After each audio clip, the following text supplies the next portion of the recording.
questions.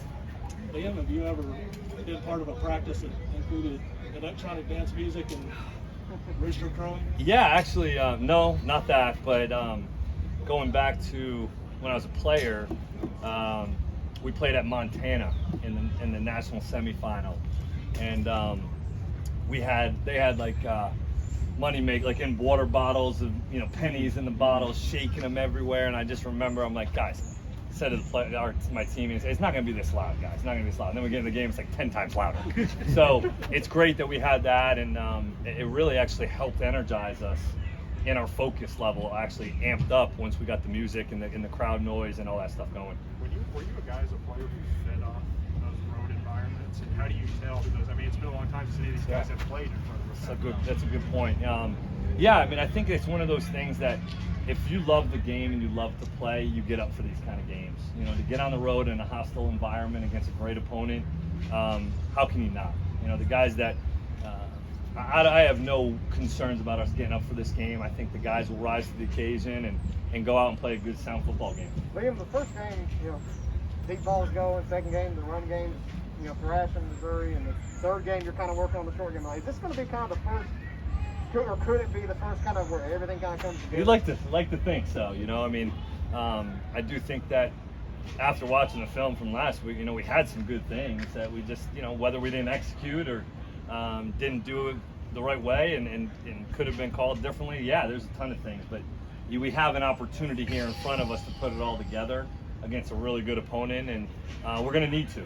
We're going to need to put it all together for us to go out there and get a win against these guys. But I feel really good about today's practice, so we continue to work on it throughout the week and hopefully continue to get better.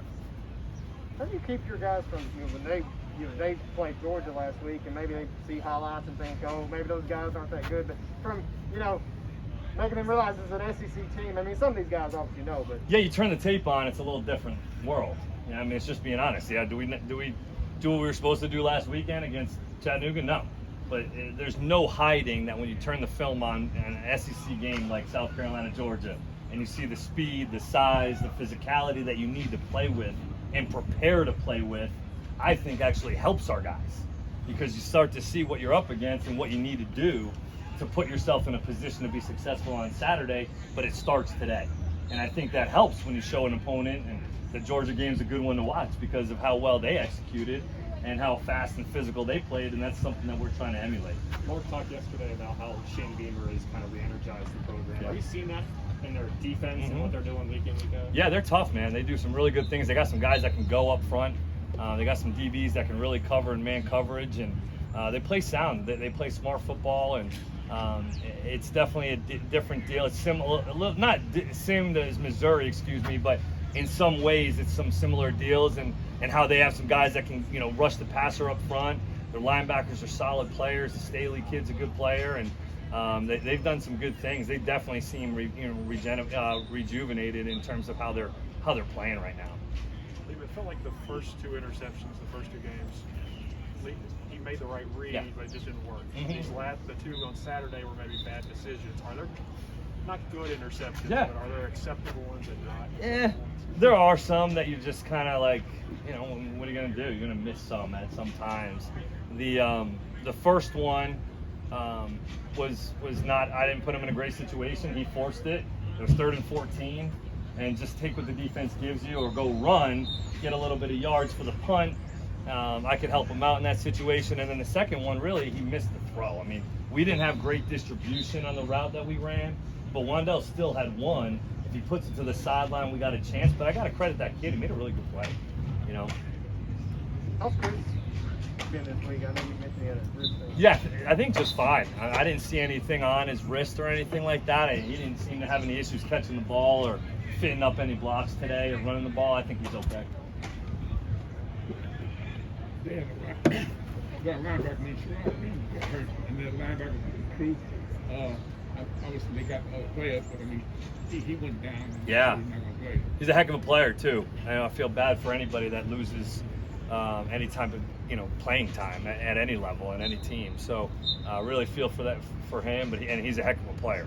So it's tough to any time if it would have happened to us, and you have any sort of injuries, the next man needs to step up, but there's a reason why that guy's not starting.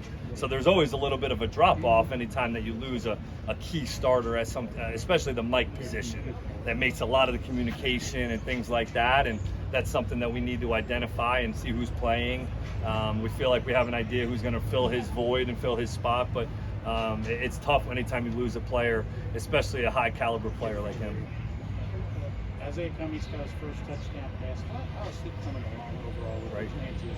Right. I mean, the play that he caught, we practiced it and practiced it and practiced it and detailed it all throughout the week, and he went out and executed as best as he possibly could, better than we did all week of practice. So it really worked out well. We had a good scheme on that deal there, and I think that he's just continued to come along, guys. That's the one thing about him that I'm just going to hold this here. That's the one thing about him, that he's continuously learning, continuously trying to get everything right. Still, some things are foreign. Obviously, playing inside, things speed up a little bit, but he did some really nice things, and we got to continue. We missed him down the pipe too. On that one, it was a third down. We missed him on the one down the pipe, and that was something that we need to be able to hit. But I'm really happy with Isaiah's progression so far. On the flip side of that, Mark, I think, said yesterday that the play Epps ran, he had not actually run that in practice. Never. What a testament to that kid and the coaches.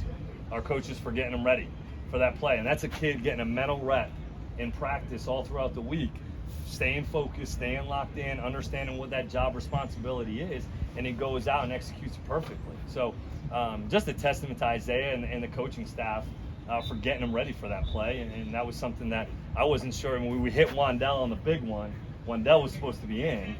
We pull him out because he just ran that long. We had the long explosive pass. So if somebody subs in, steps up, makes a play. So that's just kind of sometimes how it works. But I was really happy for him to step up that way. Mark talked about you being, kind of hard on yourself after the Chattanooga game. Does that give you extra motivation heading into this weekend, just for yourself, you personally, in terms of just being better? 100% does.